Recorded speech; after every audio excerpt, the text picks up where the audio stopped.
കർത്താവിനാൽ അനുഗ്രഹിക്കപ്പെട്ടവരെ, ഇന്ന് വിശുദ്ധ നോമ്പിൻ്റെ ക്രിസ്തുവിൻ്റെ തിരുപ്പിറവിക്കായി നാം പ്രാർത്ഥനയോടെ ഒരുക്കത്തോടെ നോമ്പിൻ്റെ വിശുദ്ധിയോട് കാത്തിരിക്കുന്ന 22-ാം ദിവസത്തിലേക്ക് ദൈവകൃപയാൽ നാം എത്തി നിൽക്കുന്നു.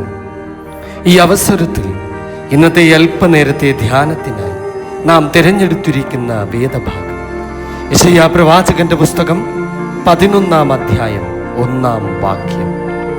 എന്നാൽ ഇശായിയുടെ കുറ്റിയിൽ നിന്ന് ഒരു മുള പൊട്ടിപ്പുറപ്പെടും, അവന്റെ വേരുകളിൽ നിന്നുള്ള ഒരു കൊമ്പ് ഫലം കായ്ക്കും.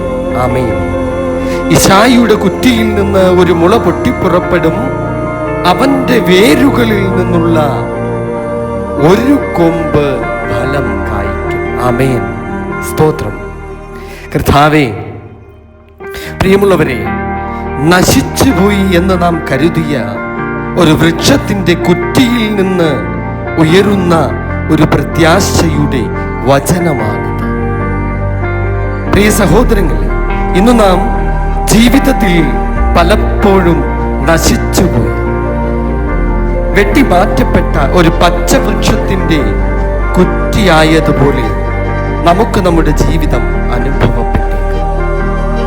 ഒരിക്കൽ പച്ചയായ നമ്മുടെ സ്വപ്നങ്ങൾ, നമ്മുടെ ആഗ്രഹങ്ങൾ വെട്ടി മാറ്റപ്പെട്ടതുപോലെ അങ്ങനെ ഒരു സമയത്ത്, ആ സമയത്തിൽ ഈ വചനം നമ്മോട് പറയുന്നു, ഇശായിയുടെ കുറ്റിയിൽ നിന്ന് ഒരു മുള പൊട്ടി പുറപ്പെട്ടു വരും. ആമേൻ. മനുഷ്യദൃഷ്ടിയിൽ ഒരു മരക്കുറ്റി എന്ന് പറയുന്നത് നശിച്ചുപോയ ഒന്നാണ്. അതിനിയും അവിടെ ഇല്ല, ആ ഒരു ധാരണയിലാണ് മനുഷ്യർ.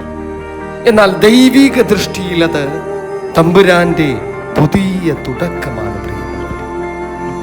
ഇവിടെ ഇശായിയുടെ കുറ്റി എന്ന് പ്രതിനിധാനം ചെയ്യുന്നത്, ഇശായി ദാവീദിന്റെ പിതാവ്, ദാവീദിന്റെ രാജവംശം ഒരു കാലത്ത് മുറിക്കപ്പെട്ട കുറ്റി പോലെയായിരുന്നു. രാജ്യത്വം നഷ്ടപ്പെട്ടു, മഹത്വം മങ്ങി, പ്രത്യാശ അത് നശിച്ചു. പക്ഷെ ദൈവം പറയുന്നു, അവിടെ നിന്നാണ് ഞാൻ പ്രവർത്തിക്കുന്നത് എന്ന്. മനുഷ്യർ അവസാനം, എന്റെ അവസാനം എന്ന് പറയുന്നിടത്തു നിന്നാണ് ദൈവം തുടക്കം കുറിക്കുന്നത്.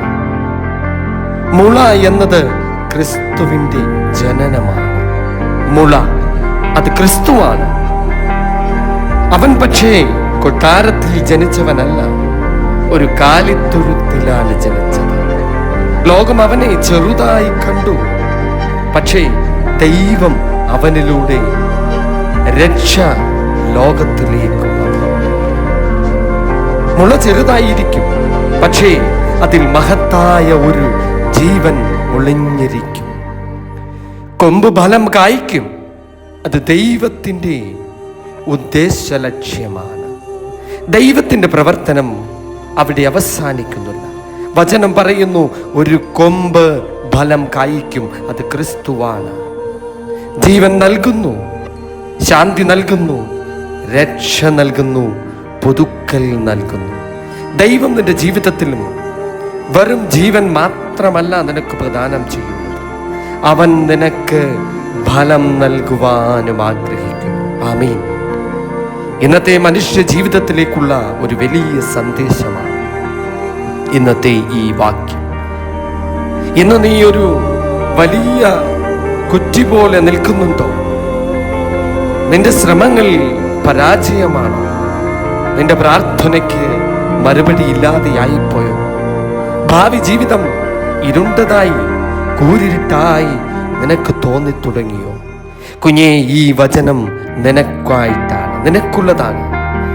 ദൈവം പറയുന്നു, കുഞ്ഞേ, നിന്റെ അവസ്ഥയിൽ നിന്ന് ഒരു മുള ഉയർത്തും, അത് ഫലം കായ്ക്കും.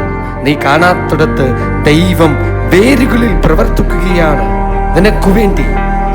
ഈ വിശുദ്ധ നോമ്പിന്റെ കാത്തിരിപ്പ് ആത്മാവിന്റെ മൗനത്തിൽ വളരുന്ന ജീവനാണ്. നോമ്പ് മൗനത്തിന്റെ കാലം. മിതമായ വാക്കുകളിലൂടെ, കാലം അത് മുള പൊട്ടി പുറപ്പെടുന്നത് ആ മൗനത്തിൽ നിന്നാണ്. അത് ആ മൗനത്തിലാണ് വളരുന്നത്. വളരെ സാവകാശം അത് വളരും. നീ കാത്തിരിക്കുക, പ്രാർത്ഥനയോടെ, അനുതാപ ഹൃദയത്തോടെ, കണ്ണുനീരോടുകൂടി കാത്തിരിക്കുക. ഈ നോമ്പ് കാലത്ത് ദൈവം നിന്റെ ഉള്ളിൽ പുതിയ ഒരു മുള വളർത്തുകയാണ്. അനുഗ്രഹത്തിൻ്റെ മുളയാണ്. ഒരു പുതിയ തുടക്കം. കുഞ്ഞെ, നിന്റെ ജീവിതം ഒരു കുറ്റി പോലെ തോന്നിയാലും ദൈവത്തിന് അതൊരു തുടക്കമാണ്. ഇന്ന് നിനക്ക് ഇങ്ങനെ പ്രാർത്ഥിക്കാം. ഇന്ന് നമുക്കൊരുമിച്ച് ഇങ്ങനെ പ്രാർത്ഥിക്കാം.